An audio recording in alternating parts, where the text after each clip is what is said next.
welcome to another JellyPod episode. I'm here with D Tonks from KWIC, Keyboard Warriors Internet Cafe. This is actually a Cardano NFT based project that I remember minting years ago now, I believe. So it's pretty awesome to be able to get an update on everything that you guys are building within your quick verse and the different gaming and the play to own. And there's just always a lot going on within your project. So excited to chop it up today and learn a little bit more. But yeah, Detox, the first question I always ask everyone is what's sort of your Web3 journey of how you started, building a Cardano NFT project? Yeah, awesome. Yeah, this is a bit of a nostalgia kick looking back. I Yes. probably had a similar journey to Mo's, where I remember hearing about Bitcoin and thinking, hang on, like what is this? And loving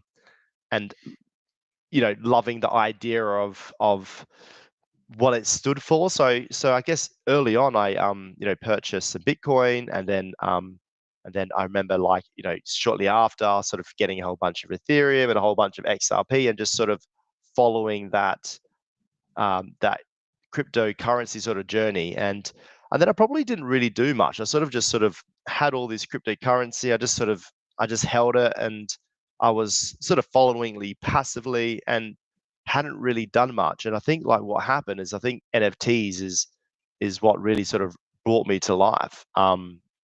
And it would have been, 2020 was a pretty, detrimental year to lots of people, right? Like, um, I was at the point where, like, in that 2020, where I was in and out of lockdown, and I had a lot of time to, like, think. My business was basically on, I had to put it on hold. So it probably got me a really got me a chance to actually really think about, like, all these interests that I would have had, but just didn't really have the time to pursue. And it got me to really start re-looking at all the cryptocurrency, and started following and researching. And then, obviously, I found NFTs in that 2020, but then probably really pursued it in that 2021. And I think what stood out for me for NFTs, in the and as soon as, like, I figured out what NFT was, is, like, I think the whole idea of, like, digital assets just made sense to me from the get-go. Um, I initially, I'm a collector at heart. Like, I've got Pokemon cards that I've collected from when I Mhm. was, like, 12 years old. I've got, like, comic books. I've got, like, a whole bunch of different, like I'm a collector at heart. So I think, like, the idea of, like, collecting a digital asset just made sense straight away. And then, obviously, having the unique ability to be able to stamp that on a blockchain for the unique identifier just sort of made sense. My early years, I was a graffiti artist in my early years, before I went into, like, entrepreneurship. So I think, like, this whole idea of, like, digital assets and, like, art, like, representing in one place, it just drew me straight away. And I think that, like, I think the NFTs, for me, as much as, like, I love the idea of cryptocurrency, I probably was waiting for something like it, like NFTs, to really sort of bring me to life, because finally I could actually do something with my cryptocurrency, which is like buying digital assets and trading digital assets and whatnot, which is what I really, really enjoyed. So yeah, I started off on Ethereum like everyone else, and I think probably what frustrated me in those early Ethereum days was just the gas fees. I remember minting a project, and it cost me 50 US, and I think the gas fee was 100 US. And I remember thinking, like, Yes. surely there's a better way to do this. Um, and and Jensen was actually, at the time, was minting on NFT projects on Cardano. And at the time, he goes, "Hey, look, there's a blockchain with Cardano. You're not paying these gas fees. There's a couple of different projects." He talked about, like, space buds and claymates, and I was like, "Oh, this looks like a smarter way of you know building a digital asset without having to pay these crazy gas fees." So I sort of got in, and my very first two projects that I minted was Cardano Croc Club. Was It was my very first mint on Cardano, and It's a good I one think to mint, actually. and yeah, it was a great one to mint. And to be fair, like I still hold still hold my initial crops. So it was yeah, that was sort of how I got into it. And it's interesting, right? Like I obviously then was pretty passionate about. I probably saw myself as always just going to be a collector. I had no intention to go out there and build, or to like go out there and pursue my own NFT project. But I think the more I deep dived into it, the more I fell in love with it. Like, I guess the entrepreneurial spirit about me. My background is building quite large businesses, and I still own many large companies. And I had to finally had the time to actually pursue something that I genuinely like enjoyed and loved, and I was able to like get this nostalgia from when I was young, and able to bring that art aspect to it, and really and also pursue this collector like aspect, which I really really love. So I think my frustrations with with being a collector in those early days of those NFTs was that these projects would come and go overnight. There was no real sort of plan around what they were what they were planning on doing, and maybe they didn't really have the funds or the know-how to be able to take something and execute over a long period of time. So um, I obviously I've had Jedson, who got me involved with Cardano initially. He he's someone that I've known for many many years, and he's an operations manager, and is very sort of smart with the way he builds process and systems. And I had a childhood friend, which was Jess Rye, who is our artist, who um, had basically gone on to have such an incredible career in the art world in Australia, that like, and his artwork is recognizable like anywhere in Australia. And he works with some of the largest brands on the planet. Like he's going out there and doing exhibitions with Adidas and painting inside their stores. He's worked with large brands like TikTok, and he was in the TikToks doing painting at with at their inside their office here in Sydney just recently. I know he's done this exhibition with Rafael Nadal, painted Rafael Nadal at the Australian Open. Obviously done a whole bunch of stuff with Converse, and I have been such a fan of his work for so long. And I was like, you gotta bring what you can do, and you gotta bring it to the NFT space, because there's like, with what you do, the street art and his whole mindset. There's nothing like it on Cardano, um, and there was nothing really like it with anywhere that I'd seen. And I had fallen in love with Cardano, and obviously I fell in love with how the blockchain was set up, and obviously the principles with it, because I still believe that Cardano has some of the most pure principles of like of what a blockchain should be, and how it should operate. And then that sort of just made sense. We had this conversation, would have been about 4 years, would have been 4 years ago today, where myself and Jedson and Jess Wright jumped onto the phone. And Jess Wright had also been in lockdown, and he had built this concept of this keyboard warrior, which was the whole idea of this keyboard warrior was people that love nostalgia, that had they grew up with Star Wars and you know um, Ghostbusters in the 90s, and all those really really fun things, those fun cartoons and games, and that we all sort of grew up with. He created this concept, and initially it was as a concept, which is this whole idea of like this keyboard warrior who was misunderstood, who everyone just thought he was just trolling people, but really he was actually a good guy, and good person, but just people just didn't really quite get him. And then this whole idea of this keyboard warrior versus the internet troll, and the internet troll was really the bad person, but everyone was thinking the keyboard warrior was. So it was just like this battle, and he'd already gone through and created this whole like I this ideation around like how that could look. Um, and that was where the initial concept come through about 4 years ago. So we obviously minted, would have been it's going to be would have been coming up to 3 years this year, and he obviously, just where I went through and put through probably one of the most complex NFTs still to date. The reason why it's so complex is that if you still look through, it's the traits itself. Yeah, that's part of it, but it's the bodies, it's the body and the head combos. Like there is not that like there's not it's the combinations and how all the weapons and whatnot come through. I just don't think you'd have to be a true artist and a true perfectionist to be able to pull something like that off. It's just and it is just it's exceptional with what he's been able to put through.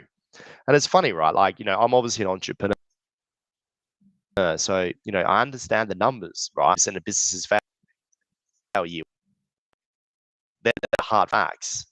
And then after that year one period, out of those 80% that fail, that 20% that do succeed, those 20% that their fail rate, 80% of those fail the next 5 years. So the Yeah. percentage of businesses that succeed in business is really, really low. Now, when the And three is NFT, like this whole NFT. supercharged failure. Yeah. Exactly right. So, for us, like we look around and we go, hey, from ideation, we've been around for 4 years. We're coming up to 3 years, and we're still here, like still investing into the project. We've just actually released our third roadmap, because we completed roadmap one, roadmap two in January, and the way that we now bring out roadmaps is that we create a roadmap. We sit down as founders and we talk about like how much money is this roadmap going to cost us to be able to execute this year, and then we put our funds together and we go, okay, great, no problems at all. This is what it's going to cost us. Our roadmap, the delivery part for this year was going to cost us around 80,000 Australian dollars, which is probably around 40 to 50,000 US. That was going to cost us. So we obviously allocated that at the beginning of the year, and then obviously we make sure we've got the resources. We've obviously still got a full-time developer that works in the game. We've obviously got moderators, and that is still actively like building the community. We've just hired a moderator literally only 12 weeks ago because again we want to make sure we keep the community and engagement part up. So yeah, nothing's changed for us. Like we're obviously still committed to building what we initially came out and said we're going to do, even though that whole mentality has changed completely, right? Because what we initially said we're going to do, which build this internet cafe, has now turned into this whole like MMORPG sort of like experience. So like we have like over delivered for what we initially said we're going to do, and you know what? Like it's really, really fun. Like it's something so different. Like I'm able to like step out of like my business corporate sort of world into this real fun sort of like gaming vibe with incredible community to go out there and build and produce really cool things. So that's a bit of a very quick snapshot of my Web3 journey, and then moving into like what's a bit about what's been happening. Dude, there's just a lot to unpack there. I do want to say it's funny how many people got into crypto around 2020. I think that's when I started paying way more attention to it because I first got in 2017, but at that time there wasn't really any information about it. I just kind of Yeah, bought some. I didn't have a lot of money at all yeah. at that time, and it was one of those situations where it wasn't until 2020 when the whole world kind of shut down that NFTs were starting to explode and new cryptos were coming out. And at least in the US, people were getting stimulus checks and, buying NFTs. And I remember at that time too, on Ethereum, you were saying $50 to $100. I remember spending like Oh, $200 on a yeah. transaction. And then you had to spend not only to mint something, but then you had to spend to list something too. So just listing your NFT was costing you a bunch of money and you didn't even know if you listed it too high. I mean, what a crazy time. And I remember getting like before Bored Ape even came out, I like got burned out from Ethereum NFTs. I'm like, dude, this is a bunch of crap. Like, I'm wasting all my money on this. And unfortunately, I burned out maybe a month too early before things like really started kicking off with some of these collections. But yeah, and I also relate to you too. You had brought up the cool aspect of being able to use your crypto more than just holding it. I think Mm, that's something that's super underrated because I think especially in 2017, 2018, 2019, earlier, you held your crypto and that was it. Maybe there was staking with ADA or something, but it wasn't until later on. I think NFTs were really coming out before the DeFi side of things. You yep. just kind of held it. And when you brought up Pokemon cards, it's actually something that I've been getting more interest in recently, kind of the nostalgia, because I see all these like pack openings on YouTube and like just the pandemonium like around trying to get cards, and it's fun like seeing the cards they pull and how that relates to NFTs. And you guys are coming on your 3 year. Same with us. Our 3 year anniversary with Jelly Cubes is actually next month. And it's funny back then when NFTs were so new and and a lot more fresh.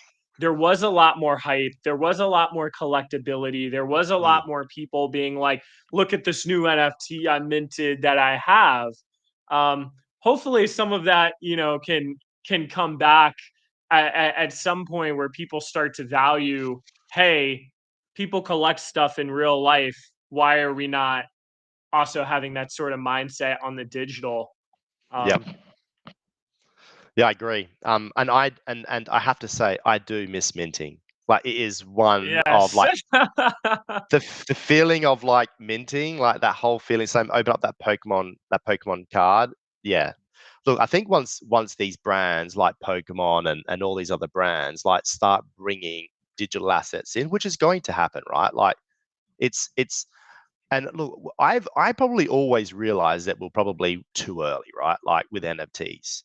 But when that very first digital Pokemon asset, comes on, like that in itself is probably going to be worth a hell of a lot more than what the original sort of digital the Pokemon card came out, because you don't know which there's not a one, right? There is never going to be just one Pokemon card that was the first. There's always going to be a bunch because all those initial packets. But like the very first number one um, Pokemon digital collectible that comes onto a blockchain, which I imagine that's only going to be a matter of time, that in itself is going to be worth tens of millions of dollars. It's like, it's going to mark a major shift.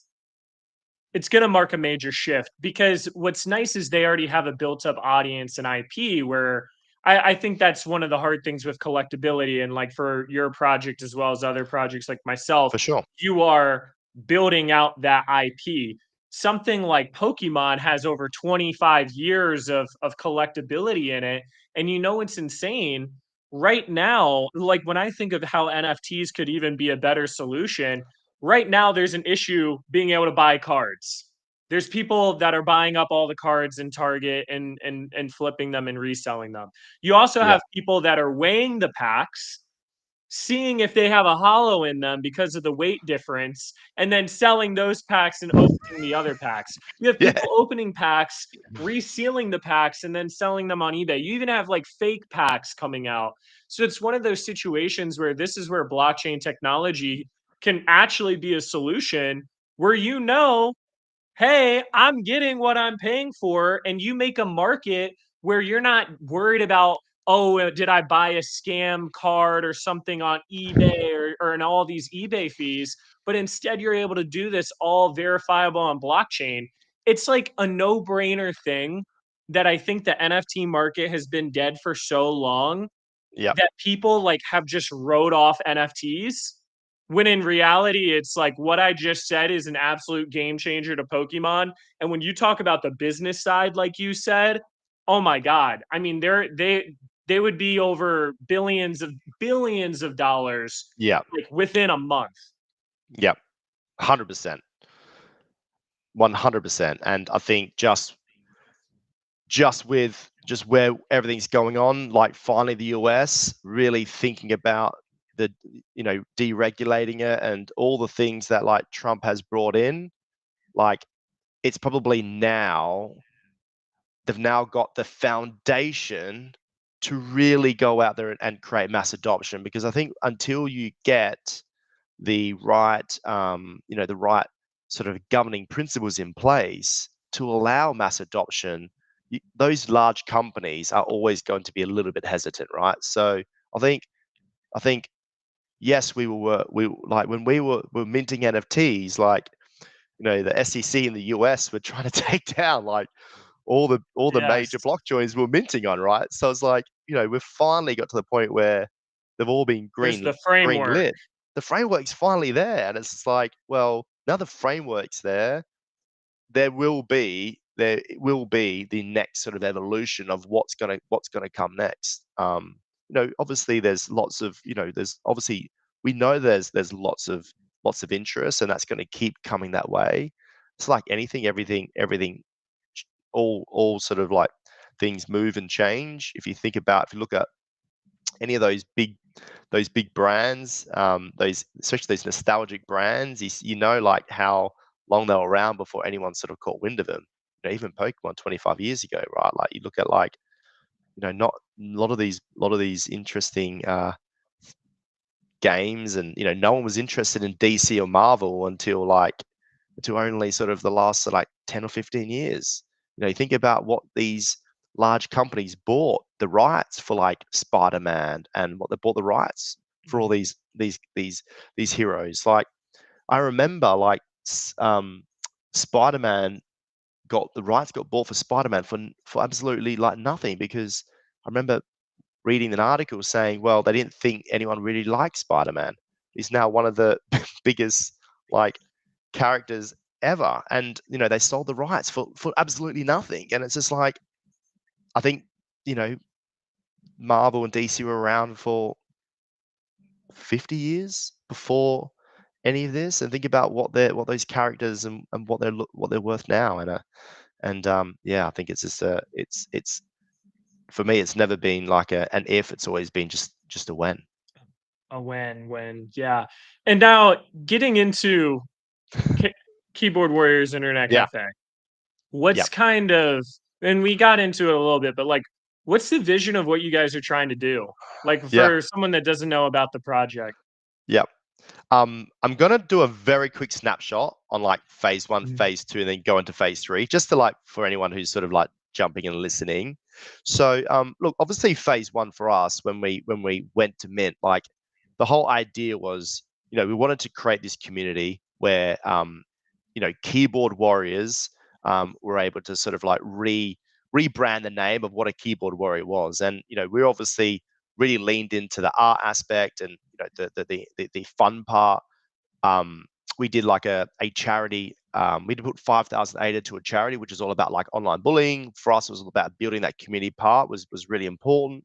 um, for us, it was like, we had the keyboard warrior, which was painted inside a Converse store. We had like, all these this really cool sort of art sort of collabs. And then the whole idea initially was like to build this internet cafe, which was going to be this safe place for keyboard warriors, which is like to be able to go in and engage, and have this like this place to be. So that was like our initial sort of like vision. When we sort of thought about the internet cafe, we just wanted to have this, the internet cafe, which was really going to be community focused, and that's why we got so many community managers, is because we want to like make sure we build this like really inclusive community. The whole idea was this internet cafe was going to be in all the major places. Like it was going to be in like, with anyone who had a metaverse, we're able to place this in, and we'll be able to like make it suit our brand. Like that was the whole idea.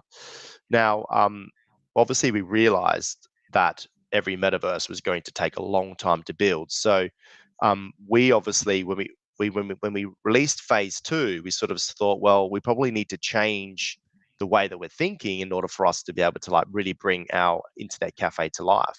So in phase one, we did finish phase one with a beta version of the Internet Cafe, which you could go in and as a keyboard warrior and go into the Internet Cafe and get a feel for what it was going to like be.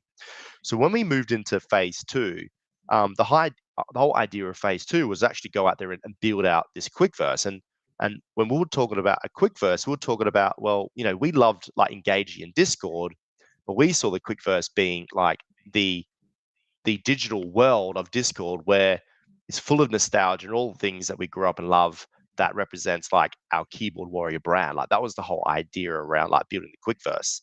So we said in phase two, we're going to build the quick verse. We're obviously going to do a whole bunch of like free airdrops to our community, which are all based around their factions, they're all like weapon airdrops. And we wanted to have a whole bunch of different like partners, like different project partners, and to be able to like turn their projects into like playable avatars and plug them in. And we obviously wanted to do like an IRL event. So a big part of like kickstarting phase two is we ran an IRL event. So we hosted at our artists' gallery, which we got to have all the Quick community come in, and it was basically all the drawings of like where Quick started through to it. We had like massive like Game Boy sort of like pieces created. We had like a tattoo artist there giving free quick tattoos to people. It was just a really great way to like meet so many like incredible community members in one place. We're giving out a whole bunch of goodies and bags. But I think what we realized coming into phase two, like building the quick verse, we went out there and built like the whole concept of the quick verse. But what we realized is there was no real technology to go out there and to be able to host anything quite like what we wanted to build. So then what we end up doing is that we had to then pivot again for the third time. So this pivot this time was going, well, actually, before we build the quick verse, we actually need to build a game launcher, because what we were doing is that so we'll release a quick verse like update, and then we'll send like a link to everyone and go, hey, by the way, guys, you need to like now download this new version, because the old version, Mm. every time you wanted an update, you had to like download, and like anyone could hack that. It wasn't quite safe. So we then had to go out there and build a game launcher. The problem is that there was nothing quite like a game launcher.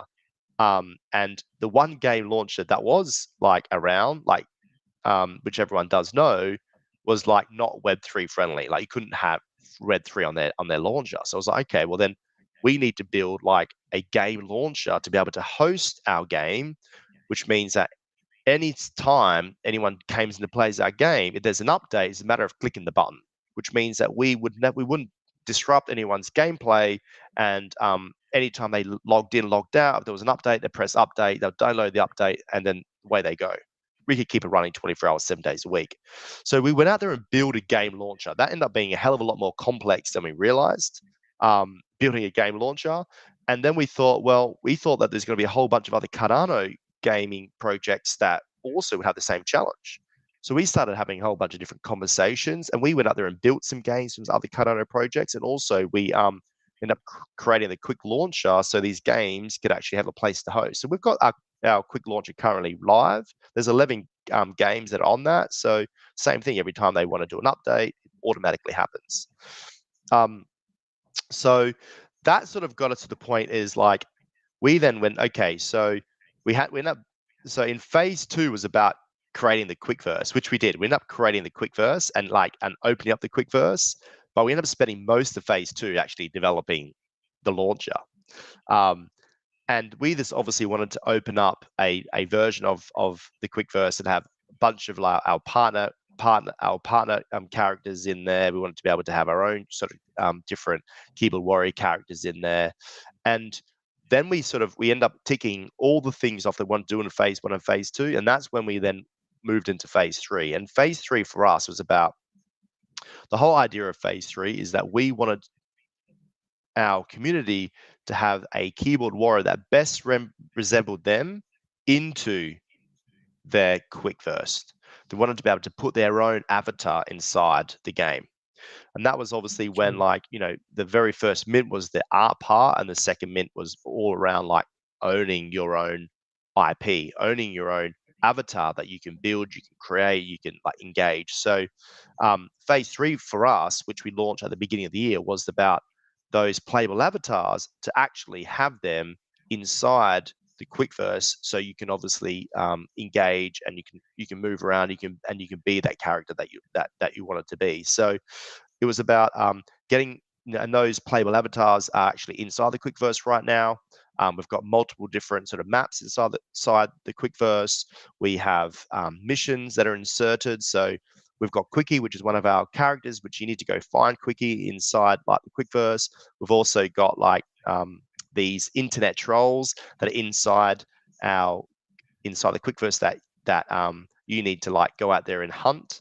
So we did a free weapons airdrop that was in phase 2. So phase 3 is that's now inside the game. So you obviously, if you've got whatever weapons you've got, you then obviously choose the weapon you want for the avatar you want. You can use that weapon to take out your internet troll. And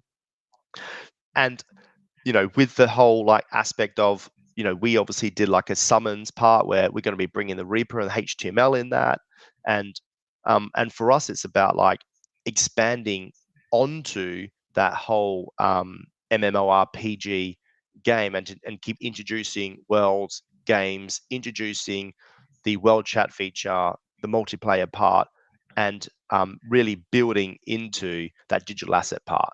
Like we've got obviously a whole bunch of things that we want to release, which is all around digital assets. Like we want to be able to create these and these unique digital assets where things like we want to open up the forge, and inside the forge is going to be things where you can go out there and create these unique digital assets, which then you can use and is an NFT, which you can then trade. You can use inside the game or whatnot. So the whole idea is to be able to build this place where you've got these assets that you own, and that you can build and you can create, and you can obviously recreate, and this world where it's you can engage with all your community. You can obviously play games and play all the things that you want to do. Like I remember playing the Super Nintendo with my brother and friends growing up, and it's like going back to that whole like fun engagement experience.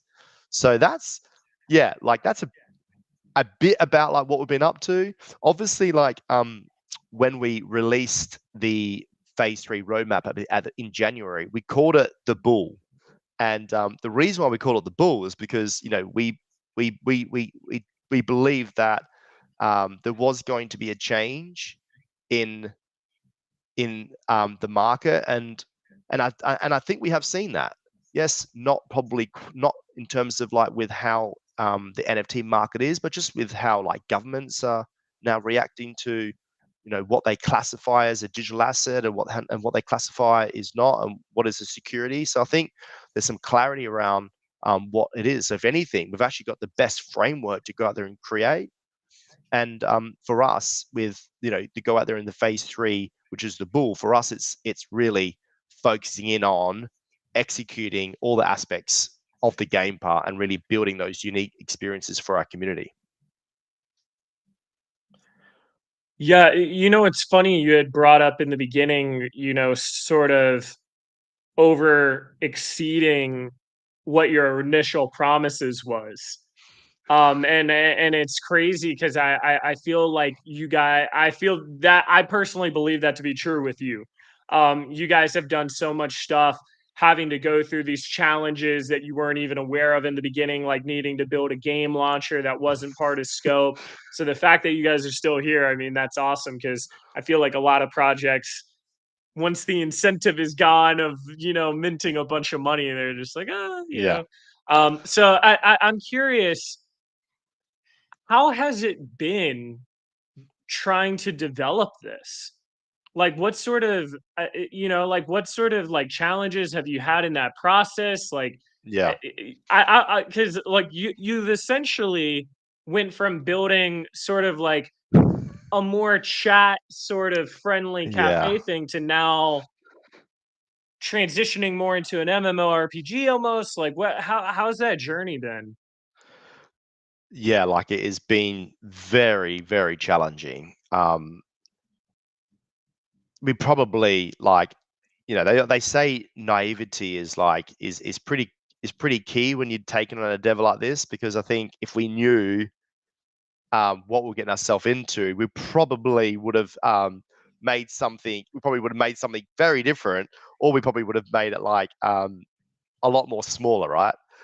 But Yeah. it's one of those things. It's that like once you start and once you sort of like get going, like you really want to like execute that vision that you initially had. And the challenges are like, I think the first challenges are is just working with game developers. Like, Elon Musk says it the best. Is he said that game engineers are like the best engineers in the world because game engineering is so complex, right? With like the pixels and like what you can do and like how you get the movement and all those different parts. It is so complex. So our game engineers are like incredible with what they do. Um, and I'm an impatient person. Um, and like I want like in my head, like what I thought we're going to be able to do this in like a year. And even though the Mm. game engineers are no, no, no, no, like that's not possible. I was like, they said, even if you spent all of this, they go, there is a process that you need to do this first before you get to this. And I sort of realized very quickly that like, okay, like this is a long-term investment. So we made that decision very early on. We knew that like that the initial mint funds was always going to run out like very early on us. So we just had that chat as founders and said like what is the most important part about what we're trying to do?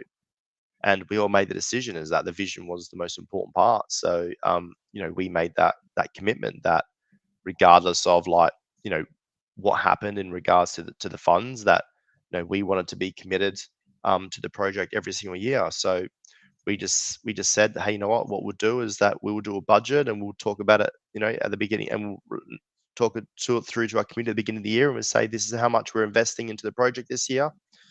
These are the things, and this is the roadmap that we can deliver based on that, and we go again. Um, but yeah, no, definitely naivety was probably pretty important because, like, without You knew really, what you were getting into. It would have been nah, like probably wouldn't have gone into it. Yeah. we would have. I think if we didn't know, what we would have done is that instead of building this whole MMORPG experience, we would have still created this unique sort of place, but we would have made it. We would have built it very differently. And because we've obviously taken on like a huge, like, it is like a massive like project, right? Like it's something that you could throw $100,000 at it, and you could throw $10 million at it, and you could actually be in a very similar space because it's like, when do you stop, right? And it is, yeah, it's huge. So I think if anything is that maybe having the parameters on like when it was going to, like, okay, we'll get it to this point. But look, I think because we've committed to it, and we've already done all the hard work now. Like all the hard work, which is the concept, which is building all the game launcher, which is creating all the characters, which is creating all the gameplay, which is putting all those things in place. That's the hard stuff.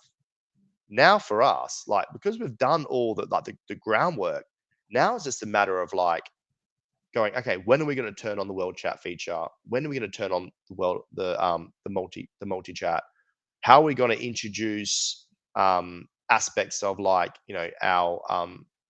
our forge, which is creating these additional entities, and they can get these vehicles and hoverboards and whatnot into the game, and how are we going to introduce that gameplay? Now it's like it's being a bit more strategic about like when, how we want to put it all in. And also, right, like, you're trying to, you obviously want to keep updating the community, but also you also want to hold back the big stuff, waiting for some sort of like waiting for When it can make a when bigger that, impact. Yeah.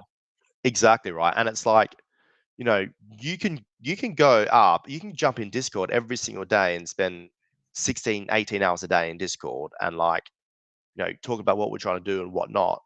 um but like anyone, like we all know like how like exhausting and draining that is. We've been doing it all for years and years and years, right? For us, it's about, okay, like we need to conserve our energy. We need to make sure that like we're going to be here in like years to come because we've got a big project to deliver. Um, and we're fully resourced and fully funding it. And we're just deliver on the roadmap, make sure the community is clear. Obviously, hiring that, we hired that another community manager to come in because we want to keep like the engagement fresh, and just getting ready to like release some really big stuff once we see some different shifts. But in the meantime, still delivering on the roadmap, still making sure we're doing the updates, still making sure you're clear with the community what you're trying to do. Yeah, it's a balance for sure, and that naivety, if I'm saying that right. I think that's more than just games. It was like a lot of people launching NFT projects in general were a little bit naive of how much work goes into it. I think one of the reasons you see such a high failure rate is you had a lot of people see the opportunity in launching a collection, but they didn't actually know how to do a lot of the business operations. You talk about budgeting, being able to adapt, things taking way longer than you expect them to, the communication side, hiring, getting the right people. It is a lot. And, even for myself, I've had to go through a trial by fire, so to speak, Yeah, where it seems like every day I've had to learn something different about how the project works. And I think with NFTs, it's not as simple as, hey, let's make a restaurant or a hair salon or some shit. Not like I go in there much, but but yeah, I think there's like a lot more complexities with it because you're managing sort of the community expectations, and then a lot of times you're getting a limited amount of budging in the front end, and you guys didn't raise millions of dollars. Like there's projects that have raised millions of dollars and have for a game that never did anything, right? So it's like being able to stretch that money far is really key. I mean, even for us, like with Jelly Cubes, we barely raised any money for our project either, and you got to be able to adapt and learn different things as you go and sit with the rest of the team, be like, okay, like what are we actually able to do here? What's important? What's going to move that needle forward? And for you guys, I'm curious, what do you think is the needle that you are trying to move forward? Like what do you think is the biggest priority for you guys right now? yeah. Look, I and it's a great question, right? And it's something that we talk about quite a bit, and we we truly believe that like in order to move the needle, you need to do something that's quite different than what everyone else is doing, right? Um, and I feel like the PFP and the idea of like what a PFP is, like people love the idea of the PFP, right? They love their online personas. Um, and we want to be able to keep that. And regardless if you are a keyboard warrior or a jelly cube, like we want to be able to bring multiple online personas into that ecosystem. If you go on to the Quickverse, we already have multiple different projects and their PFPs inside. And we know that our community love the idea of like that whole Discord online. We know that Cardano has this unique sort of like following, and we also know that lots of other blockchains do. And if we can stay true to like the whole Web3 aspect and like this online persona, we can have this fun place where people can gamify aspects of what we're trying to do, and tokenify it, and all these different other parts which people are generally interested in. um, I feel that when things turn around, that people are going to be like, oh wow, this is very different. There's nothing quite like what you built. And yeah, like we genuinely still believe in like what we're trying to do and what it's going to be. And we also feel there is a lot of people like right now, like you think about it, right? Like how is it you were in the year 2025 and there's more lonely people on the planet now than there ever has been? And it's like, it's wild to think that like loneliness is like, it's like, people are really struggling with it. It's like our whole idea was like, how do we create this special place where people want to be a part of, and we can make it engaging, and yeah, we're still staying true with that vision, and there's no one has done anything quite like it. So you know we we will. And the gamifying, and you start adding all the other sort of like interesting things that you can do with gaming. Like anyone that we speak to, especially in DeFi, they understand the opportunity like in gaming, right? And like what it can mean for like collectors and all those different other aspects, right? Like the art part was one part, but the gaming collectible part is like that in itself is going to be massive. um you know think about like RuneScape, right? Like think about, like, imagine all those items that you had. Imagine if that was an NFT, um and you own that item, right? Like it's, yeah, like the ideation, and what we're trying to build and execute, and that community aspect and whatnot. Like that is still very clear with what we want to do, and we know that how our vision isn't going to be done until probably the end of next year. I think by the time that we've executed on our vision and we can really showcase like what it is, and then we can really go big with what it is. I think by that point, like, one thing I've learned, right, in entrepreneurship is that you don't build things for other people, you build things for yourself. And I think the mistake that like a lot of people made early on in any entrepreneurial endeavor is that they build things because they what they think people want, right? And I know what I want, and I know what our co-founders want, and we know what our community want, right? But what I want is I want a place where I can go in, I can socialize. I want to have a digital place where I can socialize, a digital place where I can play games, a digital place where I can actually own my digital assets, and I can actually change my online persona based on what relates through to me, and I can bring that all into one place. Like for me, like that that would be a like if you said to me like 20 years ago, hey, if that was a place you could do that, I'd be like, that's a dream. So you build things for yourself, and then for your close network, cool things, and then if you get that part right, then you bring the masses in. So we're still believing in um, building things that we enjoy and what we think is going to be great. Because if you love it, um, then like-minded people will also love it too. Man, that is profound. That is profound. Wow. Yeah, wow. This is, I think, like the 39th podcast I've done with like founders in the space. That might be like the one sort of bar that's having me think the most because yeah, that's deep, man. When did you find that out? When did I realize that? Yeah, that's it.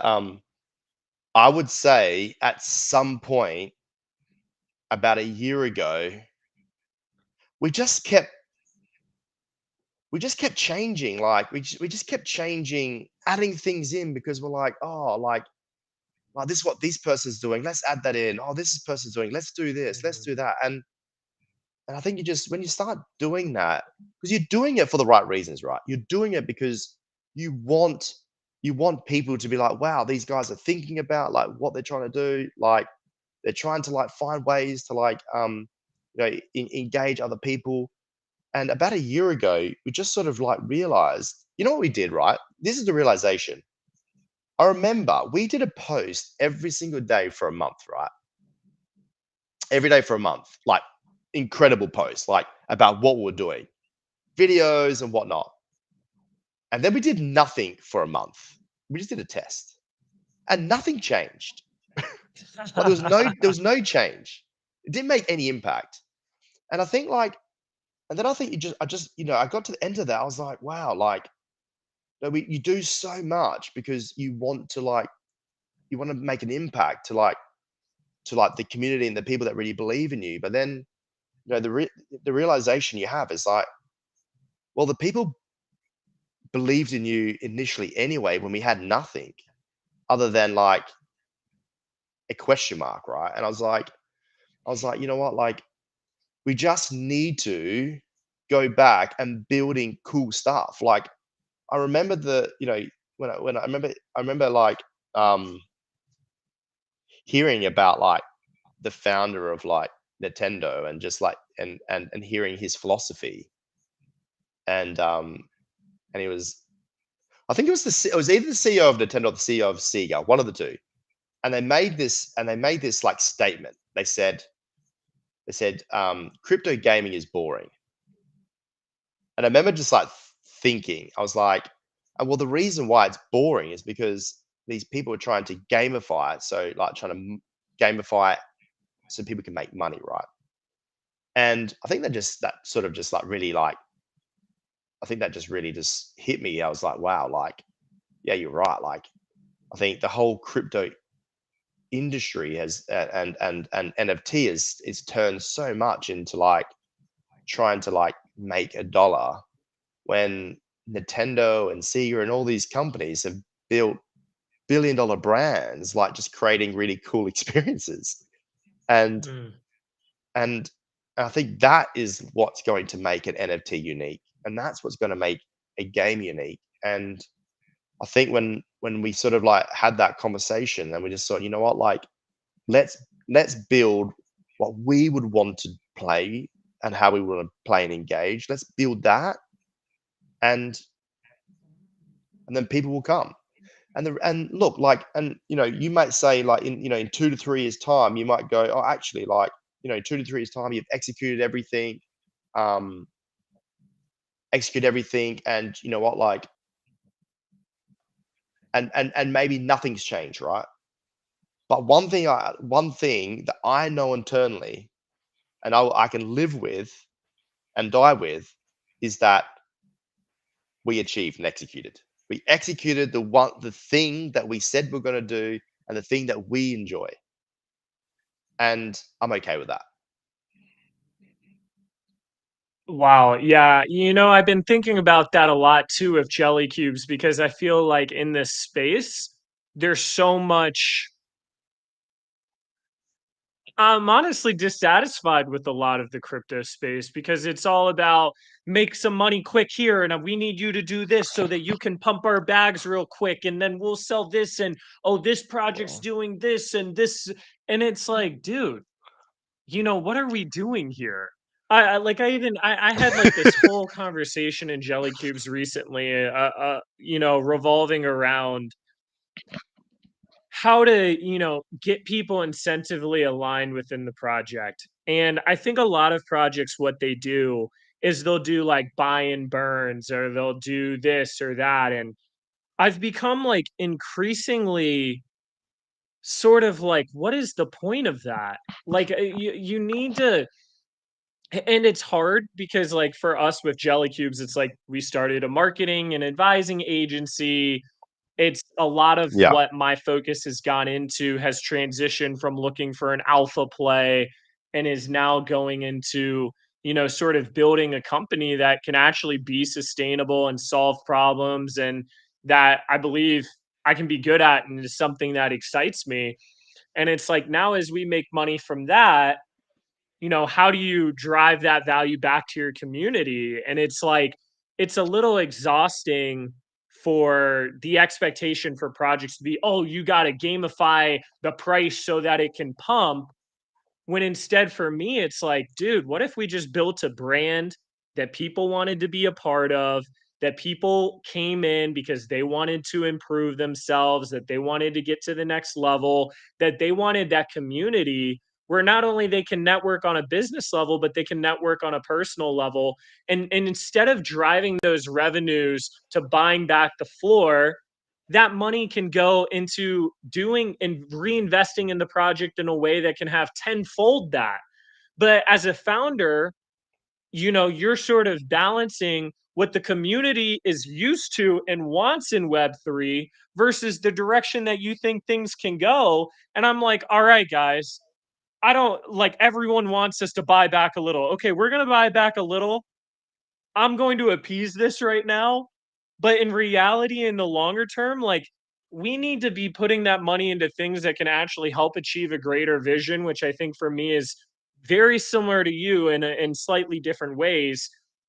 Create for you guys, it's like creating a home and a place for people that might feel out of touch or maybe lonely or a little weird or like that keyboard warrior feel. And also for you on a personal level, it's about finishing what you started, and regardless of how this goes, you'll be able to sleep at bed at night knowing, hey, I've learned a lot as a person and I was able to execute and feel proud that I was able to do this and I did it my way, right? And like with Jelly Cubes, similar. Like I want to create that environment where people can go into and they can try to be better versions of themselves. And I think we're constantly discovering what that journey is. But I think what you said was so profound is a lot of founders can get lost trying to chase or appease or do X, Y, or Z for other people. When in reality, you need to figure out what you want to do as a founder, prioritize that, prioritize the vision that you want to go after rather than getting burned out chasing these metas that don't last. And ultimately, as a byproduct, there are going to be people that see eye to eye with what your vision is and what you want to do and want to be a part of that. So yeah, that's like a huge truth, like a huge untalked about truth. You've wrapped it up very, very well. But yeah, 100%. And yeah, you're right, right? Like, and you're right. Like, I think, yeah, Web3 can sometimes be very, very short term focused, and things change so quickly. And then sometimes you just get caught up in the change because it's changing without like sometimes thinking about like what are we actually trying to do. Facts. Well, dude, detox. I can't believe it's already been in almost an hour here. Kind of the Oh wow. yeah, kind of the last question I have, and thank you to everyone that listened. And I've really enjoyed this conversation. The last question I always like to ask is, where do you hope to see the project in 3 years, 4 years, 5 years? Like, what's the kind of ideal, ideally where it's at by then? Yeah, like I think in 3 to 5 years, like our MMORPG game is fully like it's fully active. Like we've got all the worlds are happening. Other projects are actually got their own characters and their own suite of characters inside our game. We would have gone through cross chains, so it's not just Cardano. Would have like Ethereum and XRP and other sort of like blockchain projects been having their games on our platform and also having their PFPs or playable avatars inside our ecosystem. We'll have like a whole like marketplace with these unique digital assets which are going to be traded and swapped and used inside that game. And there will be like their own sort of version of economics that would actually operate within that sort of ecosystem. So and then the built out and the key part with all of that stuff happening is keeping true to just making sure there's an aspect of fun. We're connecting with people and people are coming in and enjoying the conversation. So and fun means like games that we want to play. Connecting is like spending time with people you want to spend time with, and just literally like supporting each other. Love it, man. Well, best of luck on everything you're Thank you, doing. I really Jason. appreciate you jumping My on. And legend. yeah, thank you to everyone that listened in today. Anything else you want to say before we wrap up? No, just obviously, really appreciate yourself. Like I remember meeting you at CNFT Con. Literally would have been a couple of months before we minted. And and how you are today and the conversations you're having was the same it was like many years ago. And it's great to see that like that you are the fundamentals of who you are still the same. And you've obviously you've you've always been very open with getting us and speaking to your community and having very open, transparent conversations. So, really appreciate yourself. Like, it's great to see that, after all these years that you're still actually like, you're still committing to the Web3 space. And I think it's people like yourself that, really like make this place quite special. Obviously, a massive thank you to all the quick community, all the people that have supported us and are still supporting us.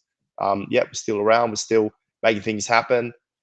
Yeah, so appreciate you all. Thank you all. Awesome.